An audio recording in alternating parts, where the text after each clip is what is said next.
What can you tell us about what you knew prior to ordering the attack? Well, number one, I knew the past. His past was horrible. He was a terrorist. He was so designated by President Obama, as you know, and he wasn't even supposed to be outside of his own country. He was, so right there.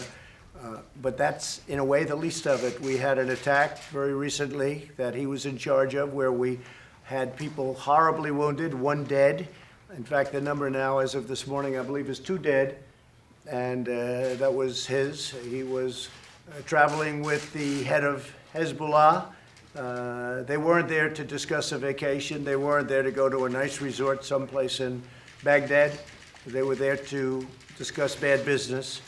And we saved a lot of lives by terminating his life. A lot of lives have saved. They were planning something, and you're going to be hearing about it, or at least various people in Congress are going to be hearing about it tomorrow.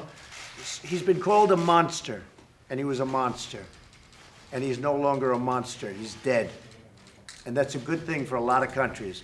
And he was planning a very big attack and a very bad attack for us and other people, and we stopped him. And I don't think anybody can complain about it. I don't hear too many people, other than politicians who are trying to win the presidency. Those are the ones that are complaining, but I don't hear anybody else complaining. He was somebody that we did ourselves, and we did a lot of countries a big favor. And I've been hearing from countries, they were extremely happy with what we did. And if you look inside Iran itself, there were plenty of those leaders that were happy because they feared him and didn't like him in many cases. Could you also clear up, Mr. President, whether Iranian cultural sites would be on any future target list? Well, as I said yesterday, it was very interesting. They're allowed to kill our people. They're allowed to maim our people. They're allowed to blow up everything that we have, and there's nothing that stops them.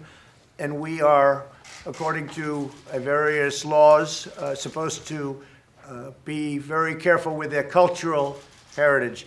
And you know what? If that's what the law is, I like to obey the law. But think of it. They kill our people. They blow up our people. And then we have to be very gentle with their cultural institutions. But I'm okay with it. It's okay with me. I will say this. If Iran does anything that they shouldn't be doing, they're going to be suffering the consequences, and very strongly. Right. Is the U.S. prepared for an Iranian attack? We're prepared. We're totally prepared. And likewise, we're prepared to attack if we have to, as retribution.